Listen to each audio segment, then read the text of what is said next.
How you doing, guys? Welcome back to the channel. Going to show you a little issue I had with this 2009 Chevy Impala. Quick, easy fix for a major big problem. And I've done some investigating on YouTube and found that this is a normal issue with these cars. So I'm just going to show you what I did with it, and to fix the problem in a sense. So yeah, this is our old 2009 Chevy Impala.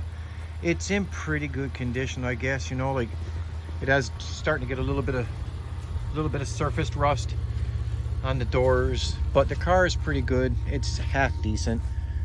It runs and works really well. So the problem that I had with it was this single light right here wasn't working. So I did a lot of checking and inspecting, trying to figure out what was going on with it, and I couldn't figure out what was causing it. So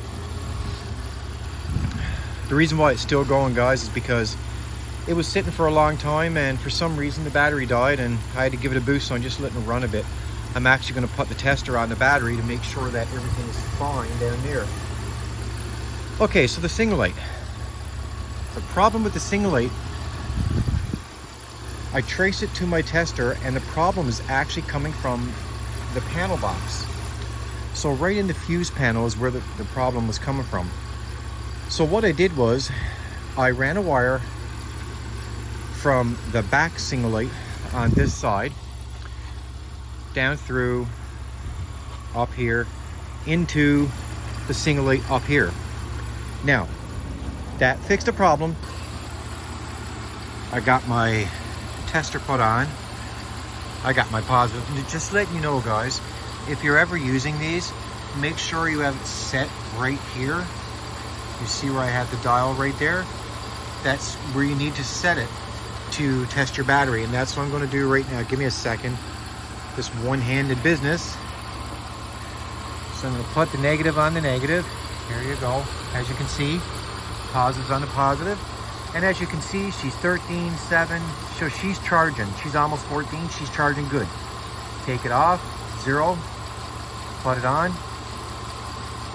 So she's where she needs to be charging. So I know that's fine. So that's telling me that this battery needs to be replaced. So I'm going to have to replace that battery. I'm going to put it on charge overnight to see how it handles. And well, I can't close that. Right now I have the charger on my Kodiak 450, because for some reason at times this thing kills its battery when it's shut off. When it's going, it's working fine, charging, doing all that properly. But when you shut it off, it kills the battery completely, won't even engage the lights in the actual dash. So, but I've had this on charge for a few hours, and I'm going to take it off and put it on the Impala.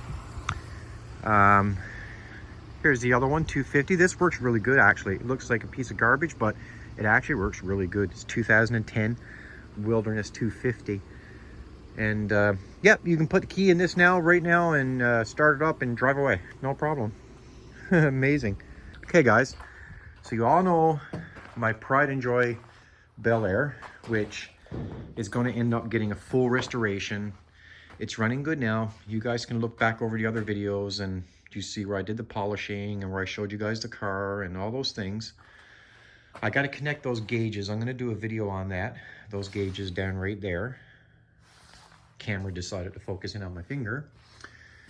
And I just want to show you guys one thing. So that's my other issue, is on the hood, but that's not so bad.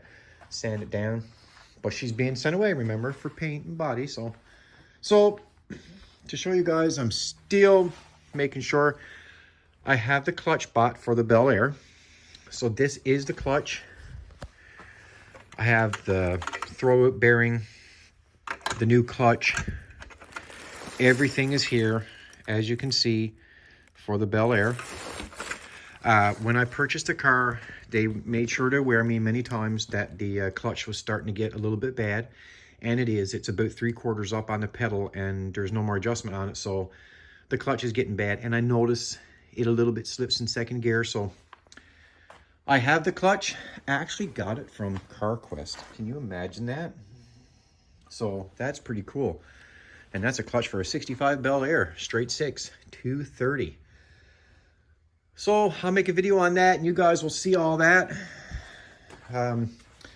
My favorite thing on this car, guys, is the front. The front of this car is beautiful. I love the grille, the headlights set up.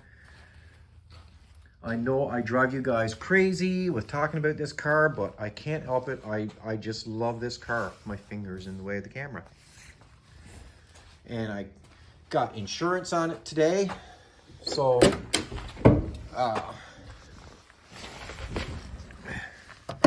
I'll hide my personal information if I can. And I'll hide the name of the insurance company. Okay. So there you go. You can see I have insurance on it. 1965 Chevrolet Bel Air. And that's all good to go. Very happy about that. And I'm going to tell you something. This car, this 1965 Bel Air, is cheaper on insurance than all of my other 8 vehicles that is on the policy. So this car is actually cheaper than all of them. Can you imagine that? A 65 Bel Air being cheaper than 2010s, 11s, 12s, 13s, 14s, 15s, and 116. So this car is cheaper on insurance. So figure that one out. I don't know what to tell you, but... So guys, I'm going to end this video here now. I'm going to put the charger on that car overnight to see if the battery takes a hold. If not, I'll just pick up a new battery for it. And I'll see you guys on the next one. So don't forget to give me a like and give me a subscribe. And I'll see you on the next one.